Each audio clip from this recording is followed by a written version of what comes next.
Alright, classmates, good afternoon. Today I'll be discussing the military of Rome and in particular the organization, tactics, and implements of the Roman army.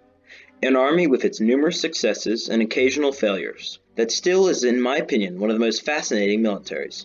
So let us first discuss the Roman legions, the divisions of ancient Rome, if you will. The Roman Imperial Legion was designed in a manner that allowed for ruthless efficiency, organized with the intention for great tactical advantages, and in the end, victory against foes of greater numbers or even skill. In theory, an Imperial Roman legion would comprise of 6,000 men, but in practice, their numbers were generally lower at around 5,300 men, including officers, though it is speculated that non-combatant forces made up the other 600, although this is unknown. The smallest level of organization was the Contubernium, that was comprised of 8 men. These men ate, lived, and camped together, headed by a decanus, dec meaning 10, but they actually had 2 servants, including in the Contuberniums. The decanus was the most experienced or senior member, selected by their peers often through some sort of election process. Next, there was Centuria, comprised of 10 Contubernium, or 80 fighting men. Once again, there was another 20 servants. These centuries were commanded by centurions, in total making 59 centurions per legion. The optio was the second in command of the century, who would stand at the back of the centuria in battle in case the centurion was slain at the front. A cohort was made up of 6 centuries, or 480 men strong. The cohort is often called the largest tactical force, as the head of the legion was most likely to move cohorts around, nothing smaller. The head of the first cohort was named Pilus Prior. He would command his cohort, but also he headed all of the 6 centurions, while the other 5 centurions acting as an advisory council to the Pilus Prior.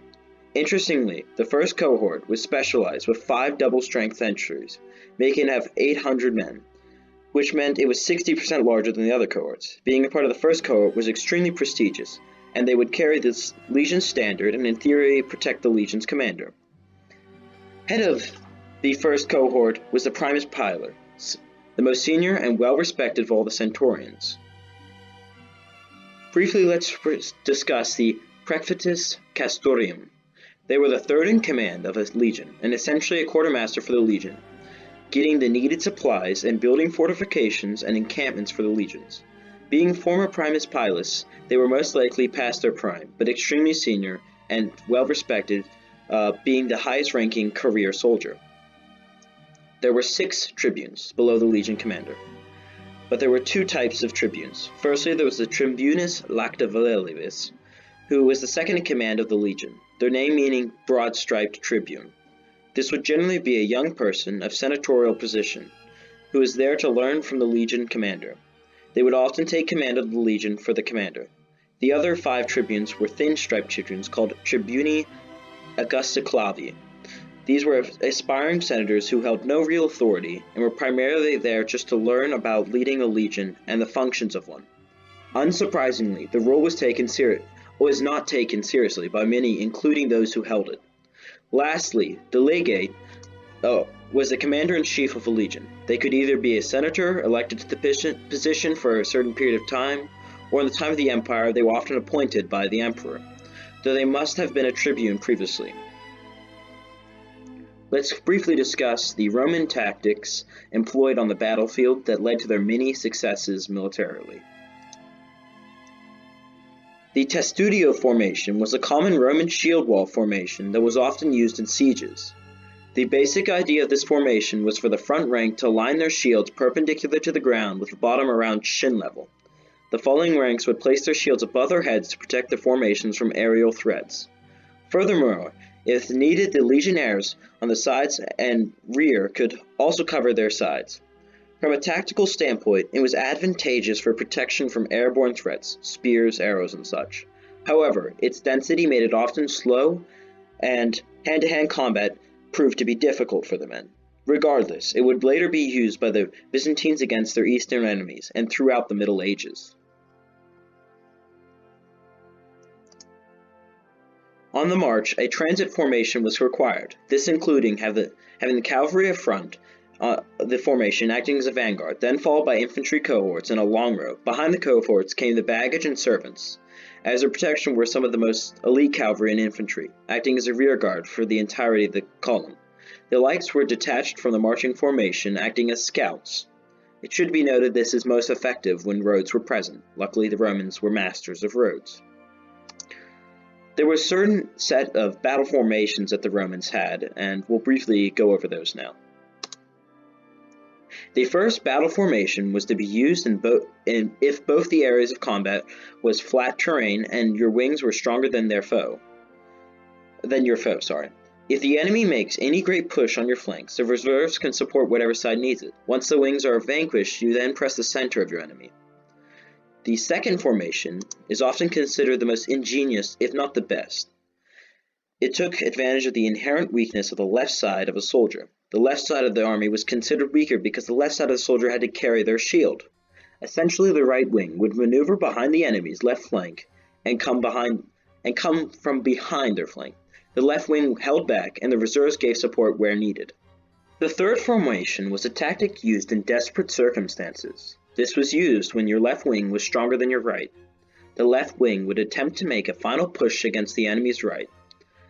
This left wing would be heavily supported by the most elite Roman cavalry. Consider the information of the left being weaker. You can see why this was desperate.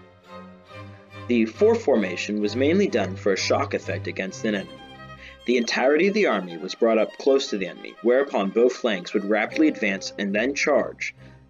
This was more often than not completely catch the enemy off guard and result in a quick resolution. However, if the enemy was to survive this assault, this could be disastrous as the Romans were splintered into three forces. The fifth formation was a variation of the fourth, except now archers were placed in the center in a position that was far more protected. Similar to the second formation, the sixth formation relies on your right wing pressuring the weaker left wing. However, the enemy is unable to reinforce the left in fear of your left pushing up when they go to assist. Lastly, the seventh formation was used when the Romans were numerically or skillfully disadvantaged. This formation was their only hope for victory. The left flank was placed next to any natural protection available. The right was then covered by cavalry and lights.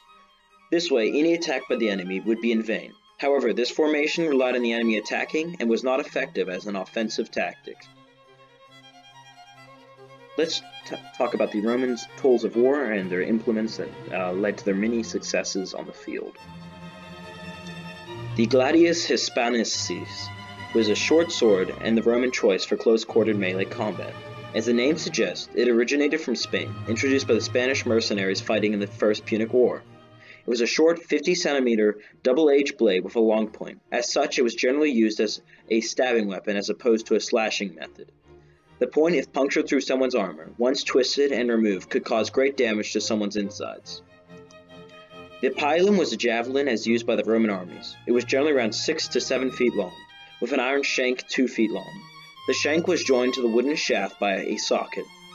Shorter versions could be used for close quarters and melee battles, but both longer and shorter variations can be thrown as projectiles.